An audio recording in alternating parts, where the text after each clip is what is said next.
Link's Awakening's item trading sequence is an island-wide bartering quest that has you exchanging bizarre trinkets with wonderful characters all over the map in order to earn a few final rewards, like the Boomerang. This quest actually weaves into the progression of the main game, so you won't want to ignore it. Here's how to successfully complete Link's Awakening's most strange quest.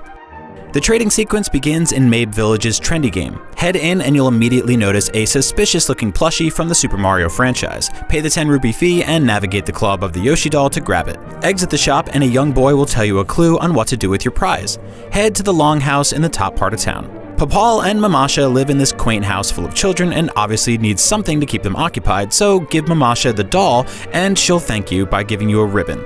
If you're a Nintendo fan, trading away a toy based on an iconic and beloved character for a simple accessory probably feels like a huge downgrade, but we're only just getting started with this crazy trading sequence, so just roll with it. Head to Madame Meow Meow's house, which is the house in the center of town with the barking chain chomp out front. Head into the door on the right and give the ribbon to Chow Chow, the yappy little chain chomp on the floor. She's seemingly obsessed with fashion and is so ecstatic to have a ribbon to wear that she'll give you her dinner, which is a can of dog food. Bring the dog food to a talking crocodile named Sail, who lives in a house along the beach on Tarambo Shores, east of where you found your sword. Sail lives in a house full of bananas, so he'll get so excited to eat some meat, even dog food, that he'll devour the entire can right in front of you like some kind of monster. In exchange, he'll give you bananas. We never said this trading sequence was logical. You'll need the power bracelet from the second dungeon before you can reach the next item. Head to the right entrance of Candlelit Castle and you'll see a collapsed bridge guarded by a monkey. Give him the bananas and he'll call in some friends to build a bridge, allowing you to access the castle for main quest purposes just prior to the third dungeon, and they'll leave a lone stick behind. A stick seems lame when you have a sword, but we'll be trading it for something very, very soon anyway. Head over to the center of Yukuku Prairie and you'll see Tarin, Marin's dad and local Super Mario cosplayer, trying to grab a honeycomb hanging from a tree. He'll swat at the honeycomb with your stick, then get chased away by furious bees, leaving his sticky sweet treasure behind. Grab the honeycomb and head to the Animal Village in the southeast corner of the whole map. You'll need the Pegasus boots from the third dungeon to get there. In the bottom right of the Animal Village, a hungry bear in a chef's outfit is attempting to cook a few dishes, but is missing the perfect ingredient. Bears love honey, so hand him the honeycomb and he'll give you a pineapple, which, like the bananas earlier, you'd expect to be much easier to come by on a tropical island. Take the pineapple all the way to Tall Tall Heights in the far north of the map to the right of the giant egg. You can't miss it. You should see Papal, the father of 4 who lives in town, who is now inexplicably lost on the top of the mountain. Feed him the pineapple to give him the energy he needs to go home and he'll give you a hibiscus flower. After completing the 4th dungeon, you'll be able to get to a cave just to the left of its entrance and learn Mamdo's Mambo for the ocarina you found in Dream Shrine. You have done that already, right? Because you should do that. This song will let you fast travel, which you'll want for the rest of the sequence and the whole game. Use the song to get to the Animal Village. In the second to last house on the right, you'll find a lady goat named Christine who tells you it's rude to talk to her unless you bring her a gift.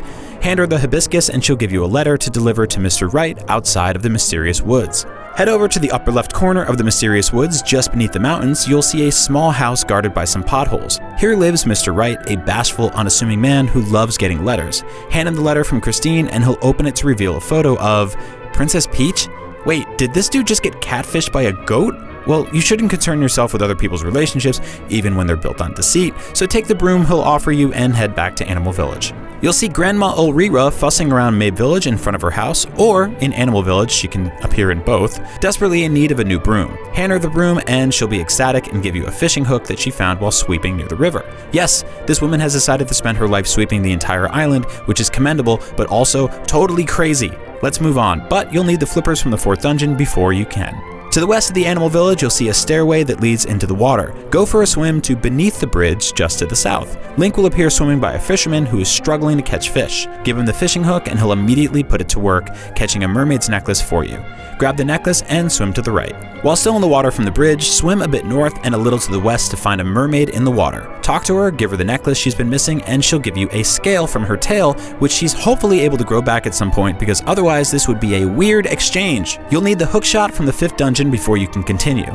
Swim towards the walls on the right and make your way back to where you just jumped off the bridge on land. Hookshot yourself across a small gap just south of the bridge and make your way up a bit. You'll see a mermaid statue looking over the bay.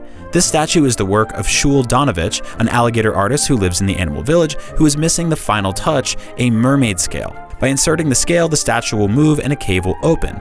Head in and immediately go up to the chest and find the magnifying lens, a new item that allows you to see a few invisible things in the game, as well as collect a new weapon and some items, like a secret seashell from a previously invisible Zora living in the house in Animal Village, so don't forget to visit him. But most importantly, the magnifying lens allows you to access the final boss, which is obviously mandatory to complete the story. Once you have the magnifying lens, warp to Martha Bay and head west. Along the beach at Tarambo Shores, you'll see a wall with a crack in it. Bomb the wall and enter to meet a once invisible moblin. He'll offer you the boomerang, but there's a catch. You'll have to trade him one of your precious items for it. Give him the shovel, since it's the least integral to your overall quest at this point. Plus, you can always buy it back from him for 300 rupees. The boomerang is one of the most useful items in the game. It lets you hit switches in dungeons from afar, stun most foes, and even hurt tougher enemies. Most importantly, travel to Mabe Village and head inside the small library. Walk to the darker colored book in the lower right. Now that you have the lens, you'll be able to read it. This book has detailed instructions on how to navigate the maze under the giant egg, which leads to the final boss fight. Screenshot or write down a note of this unique set of directions, which is always a randomized series of arrows, and use it once you enter the giant egg at the top of the island. Keep in mind that each time you start a new file in Link's Awakening, these directions will be different, so don't expect to reuse your notes in the next playthrough. And that is the complete Legend of Zelda Link's Awakening trading sequence. We hope you learned a thing or two. For more on Zelda, check out our complete Link's Awakening Nintendo Collectibles Guide, or our first 15 minutes of Link's Awakening, or our review. For everything else, keep it here on IGN.